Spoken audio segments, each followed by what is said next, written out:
Assalamualaikum warahmatullahi wabarakatuh. Kami dari kelompok Kloenterata ingin menjelaskan tentang film Kloenterata. Assalamualaikum warahmatullahi wabarakatuh.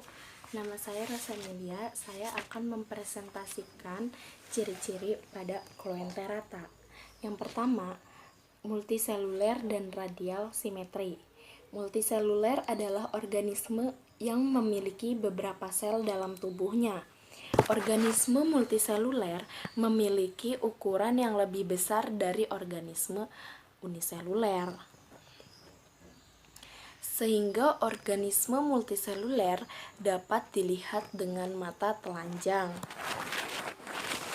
Sedangkan radial simetri atau simetri radial merupakan hewan yang mempunyai tubuh yang tersusun melingkar atau bulat.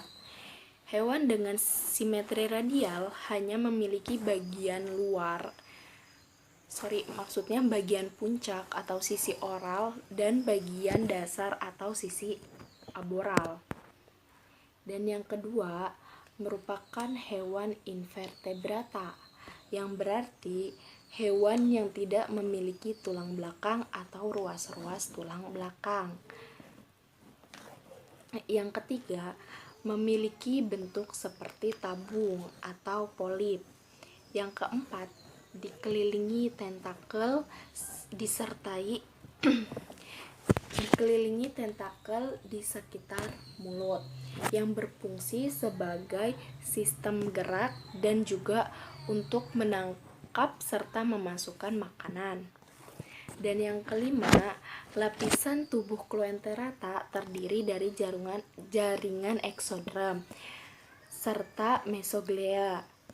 Eksoderm adalah lapisan tubuh bagian luar pelindung tubuh, sedangkan mesoglea yaitu lapisan yang terdiri atas material yang mengandung agar-agar atau yang kayak lembek-lembek gitu, terletak di antara lapisan sel luar dan lapisan sel dalam tubuh Kloenterata. Yang keenam, memiliki knidoblas, yaitu sel eksoderm yang berisi racun yang berduri yang disebut nematocit.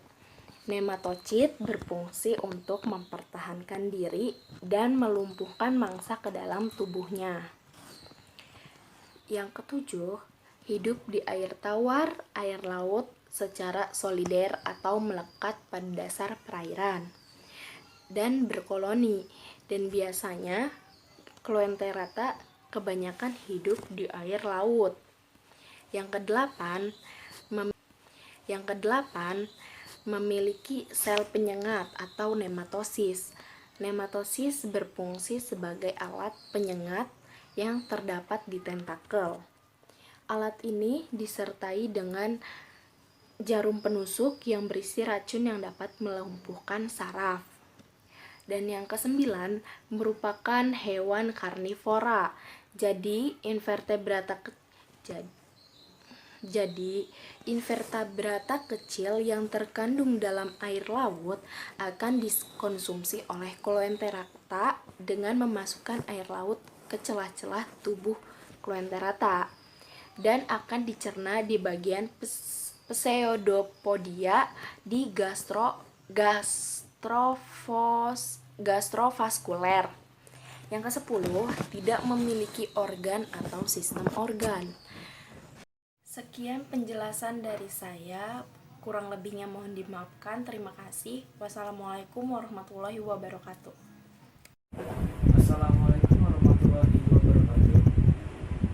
Saya Rahmat Ramadan dari kelompok Kloenterata akan mempresentasikan bagian pengertian dan cara hidup dari Kloenterata. Pengertian dari Kloenterata. Pertama, apa sih Kloenterata itu? Dan apa saja contohnya? Pengertian dari Kloenterata yaitu adalah hewan invertebrata yang memiliki rongga dan mulut yang dikelilingi oleh tentakel. Dan pada saat berenang, mulut Kloenterata menghadap ke dasar laut. Tubuh Kloenterata atau hewan berongga adalah terdiri atas jaringan luar atau bisa disebut eksodem dan jaringan dalam yang bisa disebut endodem, serta sistem otot yang membujur dan menyilang atau mesoglea.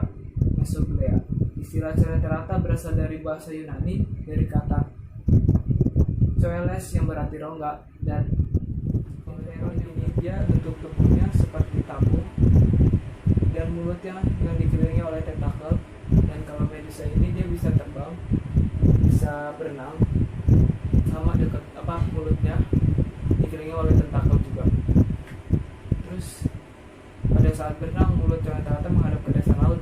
Ini gambarannya guys. Cara hidup dari coelenterata yaitu hidupnya bebas secara heterotrof dengan memangsa plankton dan hewan kecil seperti udang, plankton, dan hewan kecil lainnya. Yang nggak tahu di sini heterotrof itu adalah dikenal sebagai konsumer atau tidak dapat membuat makanannya sendiri. Yang kedua yaitu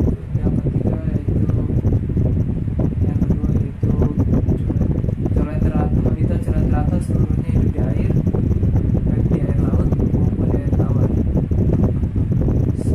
Sebagian besar hidup secara soliter dan cara berkolaborasi. Soliter itu seperti dia hidup sendiri, tidak berpasang-pasangan dan tidak bersama-sama bareng-bareng. Kalau berkoloni yaitu hidup secara bareng-bareng atau bersama-sama atau pasang-pasangan. Yang ketiga yaitu ada yang melekat pada bebatuan atau benda lain di dasar perairan dan tidak dapat berpindah untuk polip. Sedangkan bentuk Medusa dapat bergerak bebas melayang di air. Contoh bentuk polip yang melekat pada bebatuan dan Medusa yang bergerak bebas melayang di air. Jadi kalau polip ini nungguin mangsanya, kalau Medusa ini dia mencari mangsanya di daerah berenang. Bagaimana cara ubur-ubur menangkap mangsanya? Yaitu dengan cara dengan bantuan sangat beracun sehingga mangsanya akan mati atau bahkan pingsan. Setelah mati, maka makanan akan dimasukkan ke tubuh coelenterata lewat mulut yang dikelilingi oleh tentakel tadi. Siapakah pemangsa ubur-ubur dan bagaimana cara memakannya?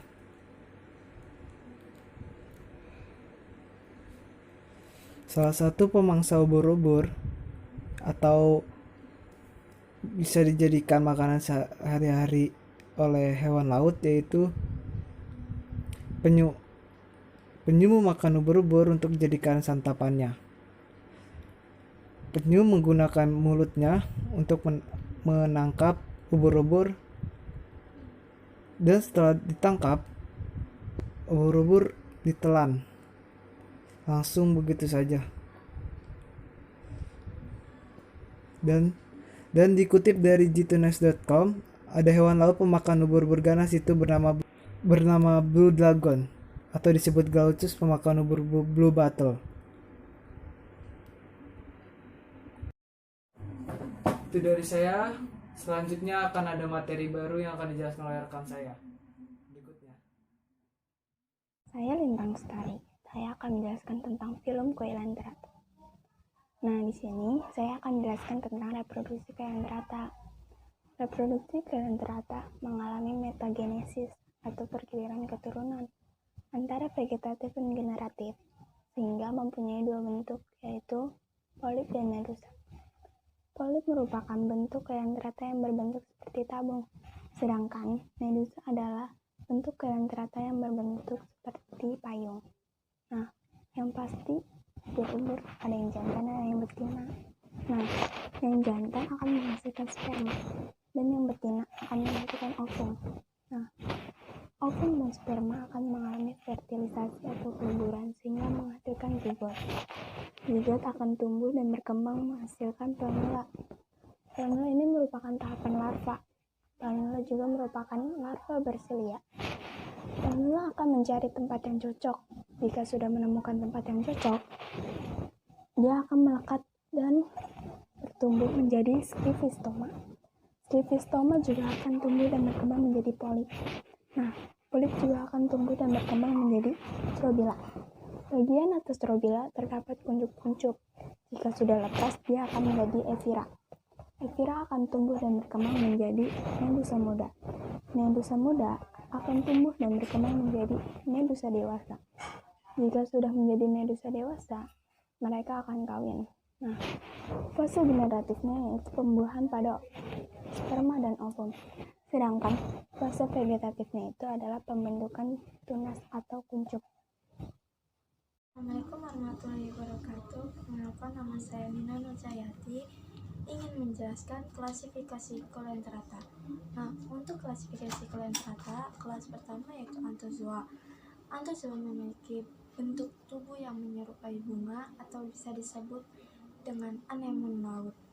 Habitatnya di laut dangkal, sama sekali tidak memiliki tipe medusa, hanya memiliki tipe polip.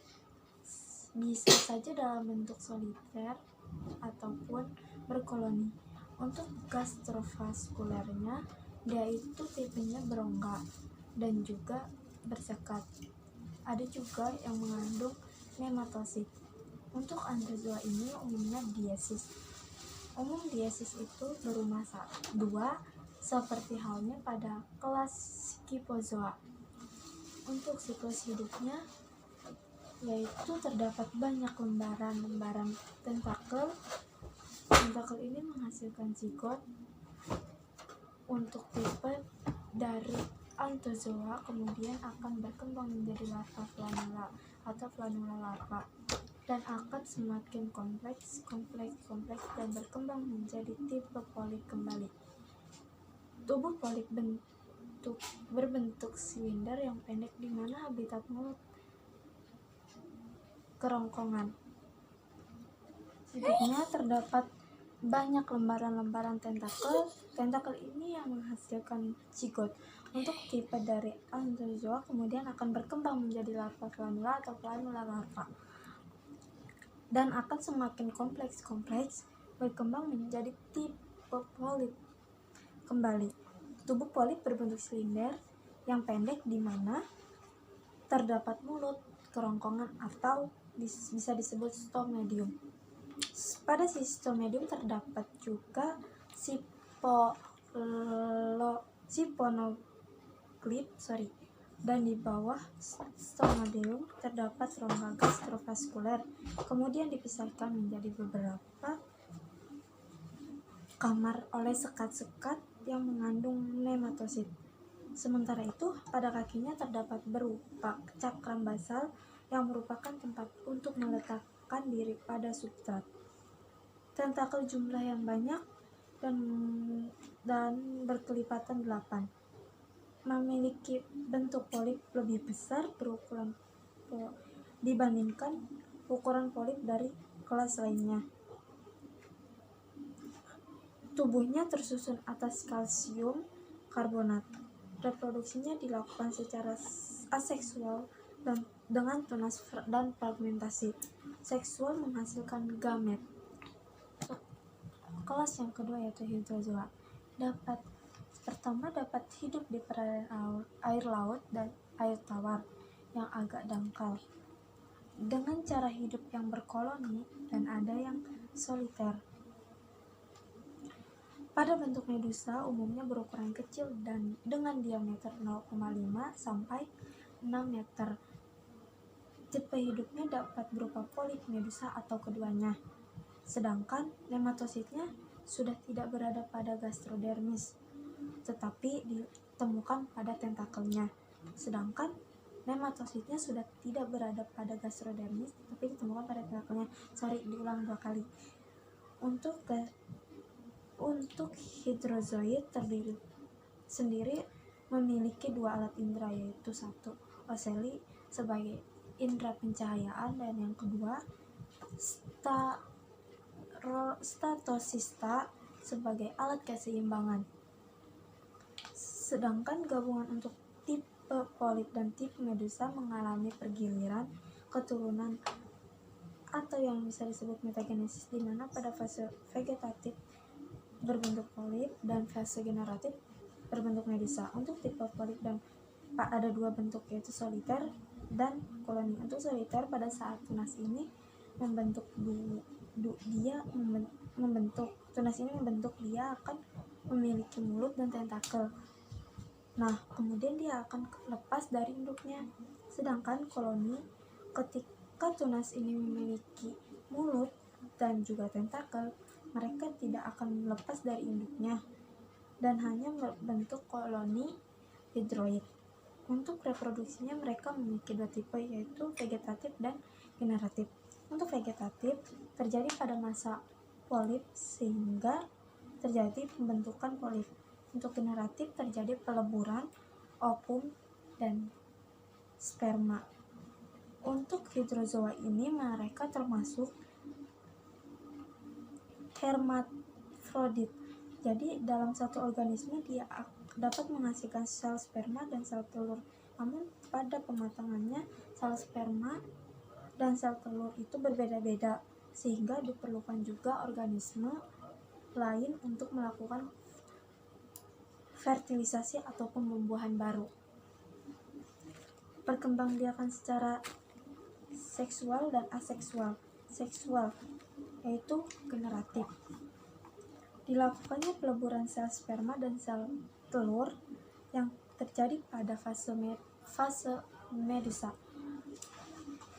Dan pada perkembangbiakan aseksual yaitu vegetatif, proses perkembangbiakan pada Coelenterata dilakukan dengan membentuk kuncup di bagian kaki pada fase polip.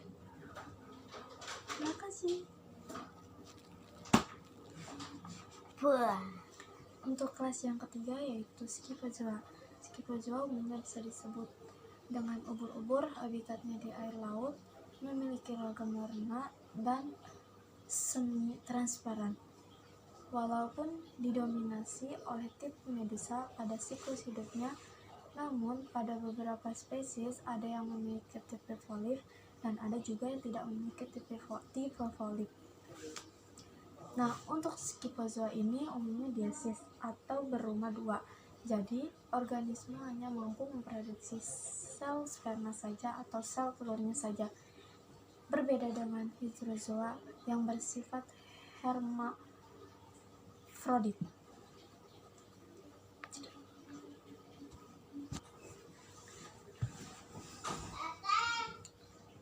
Pada bagian tepi dikelilingi oleh tentakel. Pada sekitar mulut terdapat 4 lengan dengan terdapat nematosid yang berfungsi melemahkan mangsa.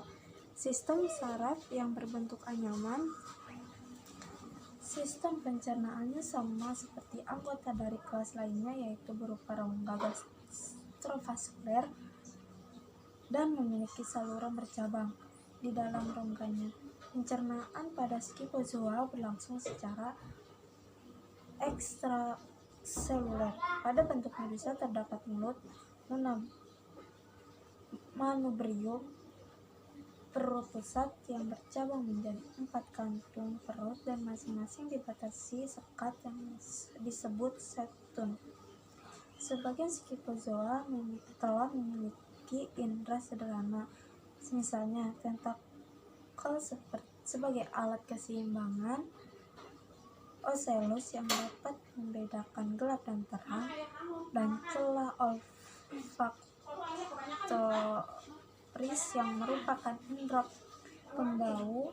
Scyphozoa belum memiliki alat respirasi dan ekskresi yang khusus. Pada kelas Cubozoa itu terakhir, pada awalnya termasuk pada golongan Scyphozoa, termasuk pada jenis ubur-ubur atas dasar persamaan anatomi, fisiologi, dan daur hidupnya. Untuk tipe ubur-ubur kelas Cubozoa ini sudah memiliki siklus hidup yang kompleks dari polip hingga medusa.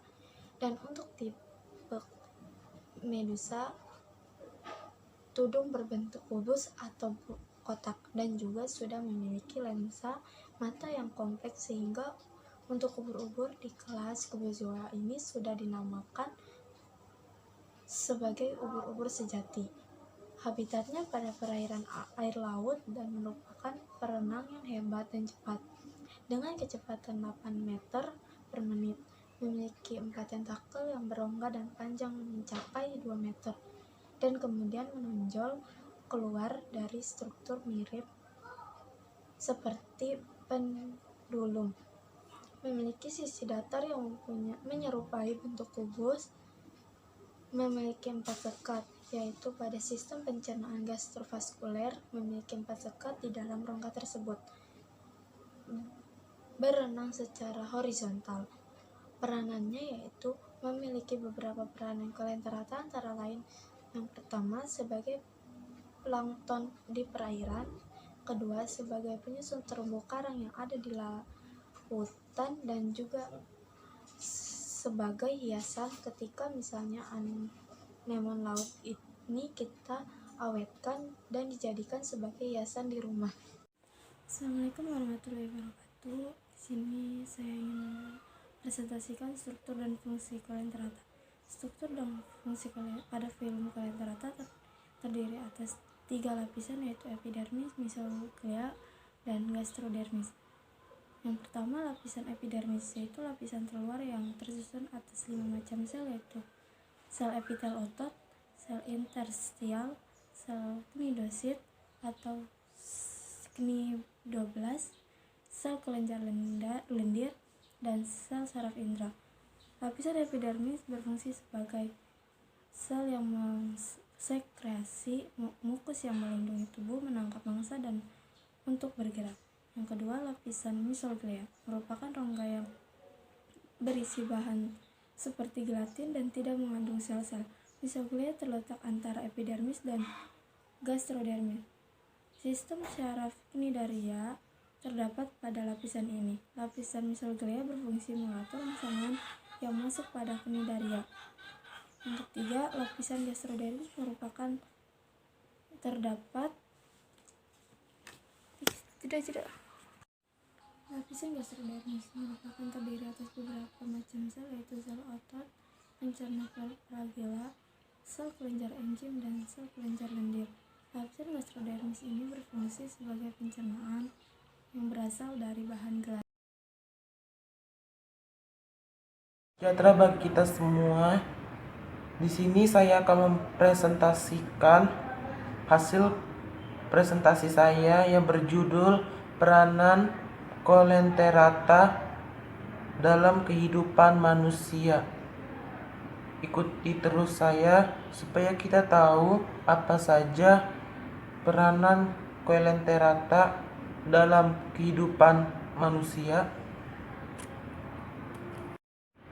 Berikut ini hasil PowerPoint yang sudah kami kerjakan.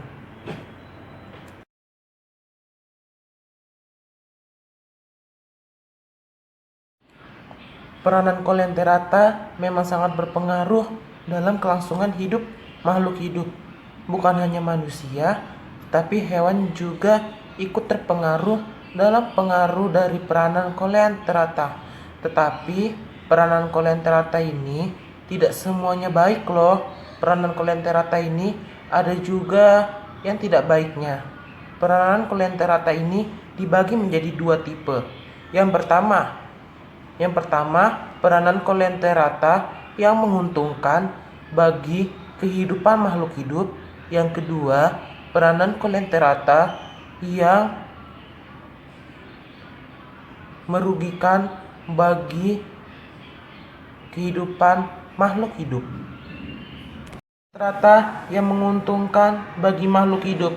Yang pertama, Coelenterata dari kelas Anthozoa merupakan tempat pembentukan terumbu karang dan habitat dari plankton, anemon laut, serta koral.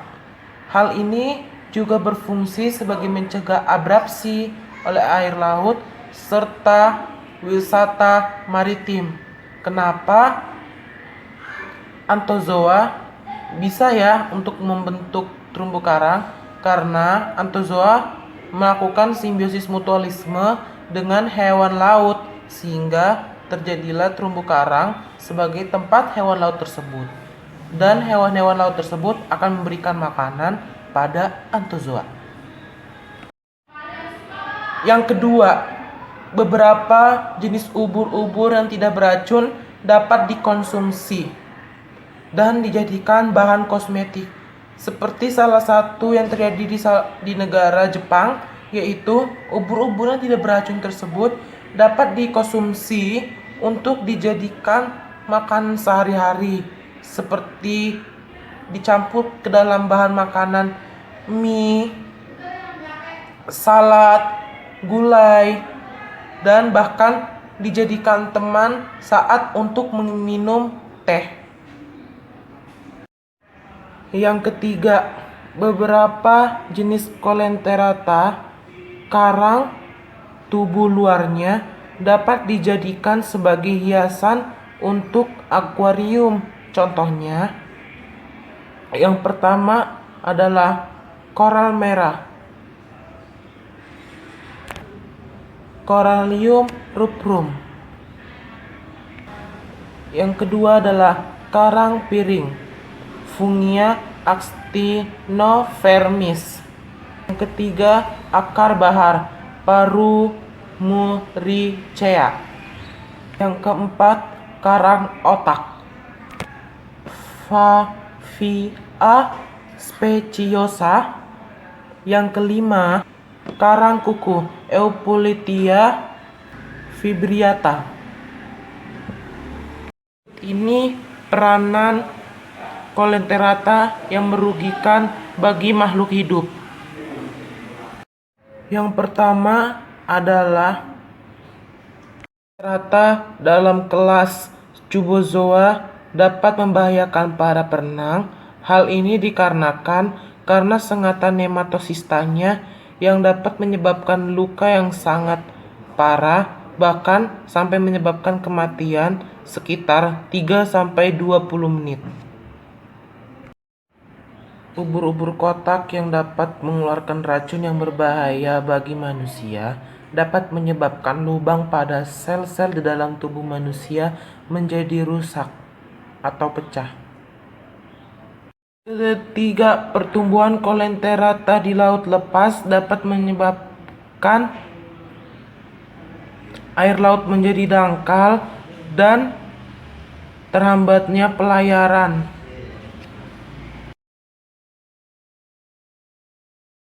Sekian dari kelompok kami, kurang lebihnya mohon maaf. Semoga bermanfaat. Wassalamualaikum warahmatullahi wabarakatuh.